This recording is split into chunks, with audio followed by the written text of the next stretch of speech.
সুপ্রিয় দর্শক, আসসালামু আলাইকুম। আজ আপনাদের সামনে একটি বিষয় নিয়ে আলাপ করব। বিষয়টি হচ্ছে, আমরা অনেকেই মনে করুন মরিচের চারা, টমেটোর চারা, যারা কোকোপিটের চারা পাঠায় আর কি, অনেকেরই সমস্যা হয়, চারা অঙ্কুশ আসে না ঠিক মতো, অনেক ঝামেলায় ভরতে হয়। দেখুন আমার এই যে বীজগুলো, মরিচের বীজগুলা, এই মরিচের বীজগুলো হচ্ছে আপনার বিজলি প্লাস 2020। এই বীজগুলা দেখুন আমি যাকে দিছিলাম, প্রতিটি বীজে অঙ্কুশ আসছে, একটি বীজও বাকি নেই। দেখুন কি সুন্দর করে অঙ্কুশ আসছে।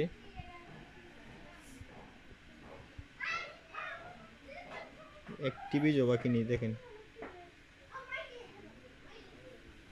প্রতিটি বীজে অঙ্কুশ আসছে। এই যে দেখুন, একটি বীজও বাকি নেই আমার। এটি কিভাবে করলাম, এই বিষয়টি নিয়ে আজকে আপনাদের সামনে আলোচনা করব। এই যে দেখেন, এই যে সুতি নেকড়াটি আমি প্রথমে এভাবে চিকন করে, আপনাদের যতটুক লাগে যতটুক বীজ ভিজাবেন। এখানে 4টি প্যাকেট, 5 গ্রামের 4টি প্যাকেট ভিজাইছি আমি। দেখুন, এই যে দেখুন, একটি বীজও কিন্তু বাকি নেই আমার। এটি আপনারা কিভাবে করবেন, প্রথমে বীজটি 12-13 ঘন্টা আপনার পানিতে ভিজিয়ে রাখবেন।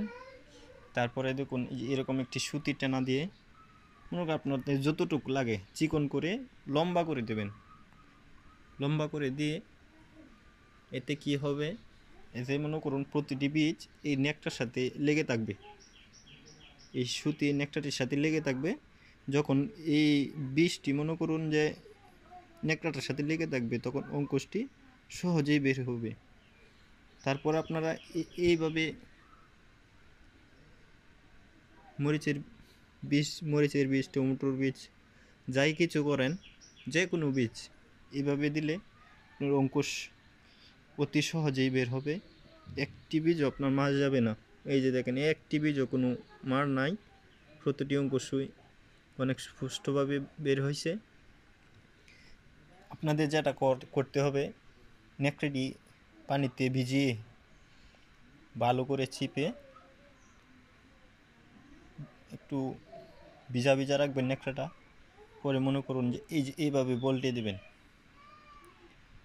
এই যে এইভাবে মনে করুন, এই যে এইভাবে পুরাটা বল্টে দেবেন। বল্টে দিলে হইবেও কি, এই যে দেখুন, এই যে নিচেও মরিচের বীজ কিন্তু নিচে নেকড়াতে লেগে থাকবে। এই যে আমি যে এইভাবে বলটাচ্ছি, এই মরিচ চারাটা কিন্তু এই জায়গায় ধরবে, উপরেও চাপ থাকবে, নিচেও চাপ থাকবে। এই যে দেখছেন, এই বীজটা কিন্তু এইভাবে একটির সাথে আরেকটি লেগে যাবে। লেগে গেলে হবে কি, আপনার একটি বীজের চারা নষ্ট হবে বলে আমার মনে হয় না, কারণ অনেক দেখুন কীরকম পুষ্ট অঙ্কুশ বের হয়েছে। আপনারা এভাবে করবেন। তারপরে এভাবে মুড়িয়ে, তারপরে আবার সুতি নেকড়া ভিজিয়ে আরও 2-3 পল্লা করে মুড়িয়ে দেবেন। মুড়িয়ে দিয়ে পরে আরও শুকনো টানা দিয়ে নেকড়া দিয়ে মুড়িয়ে দেবেন, বেশি করে মুড়িয়ে দিয়ে। তারপর শীতের দিন হইলে কম্বল বা কাপড় দিয়ে ভালো হয়, কাপড়ে গরমটা আসে বেশি, বেশি করে ভিজিয়ে তারপর উপরে দিয়ে বা খাতা বা কম্বল দিয়ে মুড়িয়ে দিবেন। ভালো করে মুড়িয়ে সেফ জায়গায় রেখে দেবেন।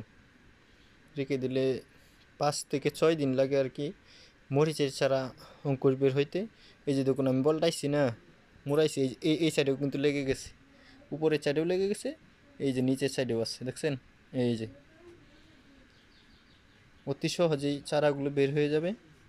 তারপরে দেখুন, এই যে এবার বলটাইলে যে নিচের দিকেও থাকবে, উপরের দিকেও থাকবে। এই যে দেখেন, এই যে প্রতিটি বীজ, এটিকে আমি কিন্তু আগেই ছাড়িয়ে নিয়েছিলাম, কারণ এভাবে একটির সাথে আরেকটি যখন লেগে যায় কাপড়ের সাথে, তখন আলতো করে টেনে বের করতে হয়। অনেকটি পর এমনি জারা দিলে পড়ে যায়। এই যে দেখেন, তাহলে আপনারা এইভাবেই কাজটি করবেন, আশা করি ভালো ফলাফল পাবেন। তো আজকের মতো এই পর্যন্ত, এই ভিডিও অনেক লম্বা হয়ে গেছে। সবাইকে ধন্যবাদ। আর যারা আমার চ্যানেল নতুন, অবশ্যই চ্যানেলটি সাবস্ক্রাইব করে দেবেন। সবাইকে অসংখ্য ধন্যবাদ। আসসালামু আলাইকুম।